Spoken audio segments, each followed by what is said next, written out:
Hoje nós vamos falar sobre um assunto que eu sou abordada frequentemente no consultório, infelizmente até hoje, chama-se glúten.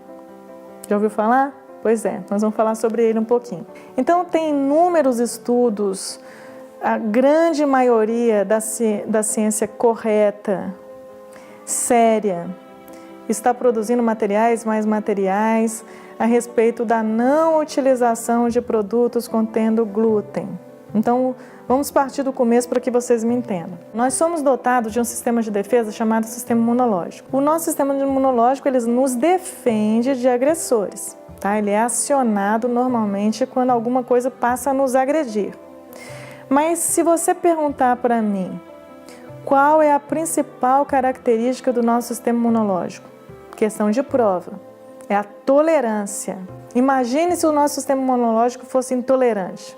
A gente não ia viver. Então a gente tolera todas as substâncias, a grande maioria delas. A gente tolera todos os alimentos, salvo algumas pessoas que têm restrição a determinados tipos de alimento, mas normalmente a gente tolera isso, a gente tolera perfume, a gente tolera bijuteria, a gente tolera creme, a gente tolera roupas. Agora, a partir de um momento em que o uso dessas substâncias, vamos tratar de alimentação, passa a ser demasiado, exagerado, e a gente não percebeu que está ocasionando mal para a gente, porque os sintomas são frustros, no caso do glúten, por exemplo, é um mal-estarzinho, é uma digestão mal feita, é uma dor de cabeça uma semana depois, é um inchaço nos pés, estou retendo líquido, que é uma queixa muito comum hoje em dia, retenção hídrica. Então você não liga uma coisa à outra, você não liga a ingesta à manifestação clínica, porque os sintomas são frustros.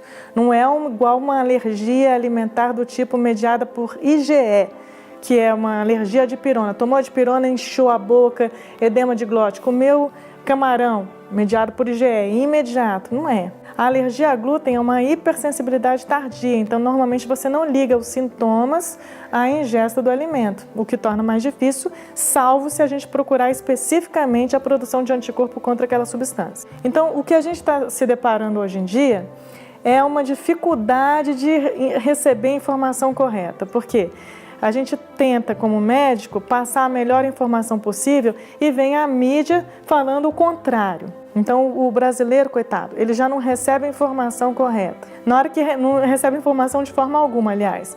Na hora que recebe algum tipo de informação, a informação é incorreta.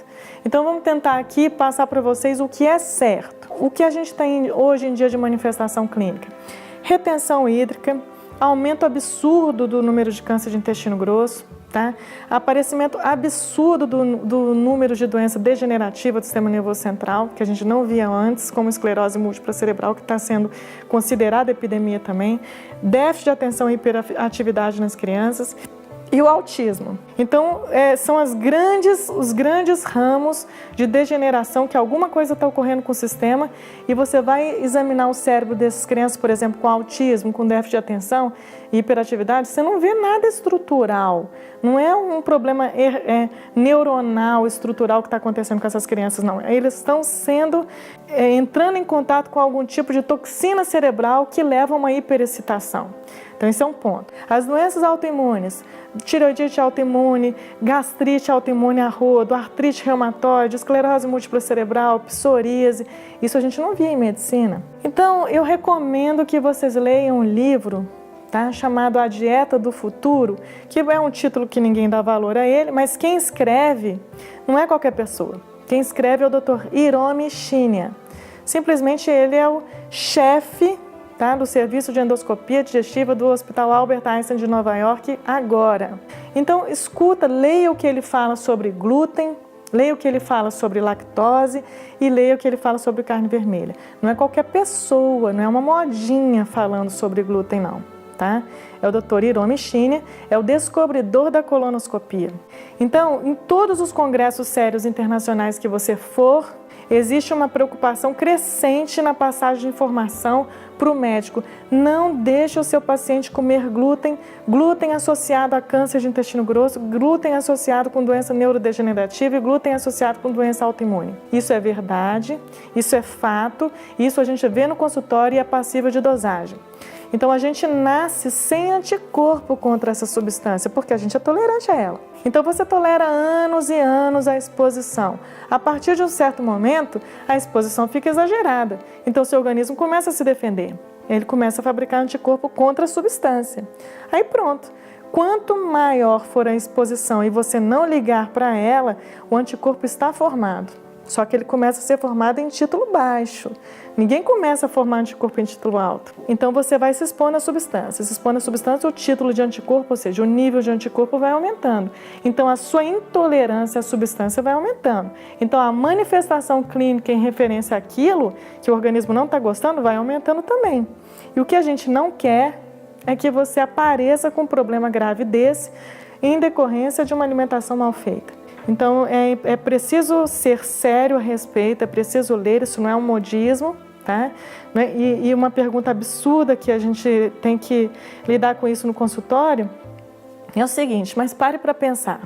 Ô doutora, se eu não tenho intolerância a glúten e eu não comer o glúten, então a nutricionista falou que é preciso eu comer sempre um pouquinho e não deixar de comer tudo, porque se eu entrar em contato com ele, eu vou passar muito mal. Bem, gente, vamos pensar aqui, não preciso ser médico para ter uma noção disso não, é só raciocinar. Se eu não como, não come isso não, porque isso realmente deve ser reduzido, tá? Isso faz mal. Então come, mas não come, deixa de comer tudo não. Todos os dias você come um pouquinho do veneno, tá? Para que no dia que você entre em contato com uma quantidade maior, você não passe muito mal. Isso não existe. Então, se você não está bebendo, porque o álcool é uma toxina, não vou beber mais. No dia que você for beber, o seu organismo não está acostumado com isso. Não tem enzima hepática hipertrofiada para poder degradar isso rapidamente, em alta velocidade, e você não passar mal. Você vai passar mal, você vai ter uma ressaca, você vai ter uma dor de cabeça, você vai ter uma embriaguez mais rápido, porque você não está acostumado com aquela substância. Agora, não quer dizer que você tem que beber todo dia para não passar mal no dia que você for beber. Isso não existe esse tipo de recomendação. Então a gente deve não usar substâncias que nos fazem mal nunca. Não é em pequena quantidade, porque quando você entra em contato com ela você não passa mal, não. Ela faz mal, simplesmente não dá para usar.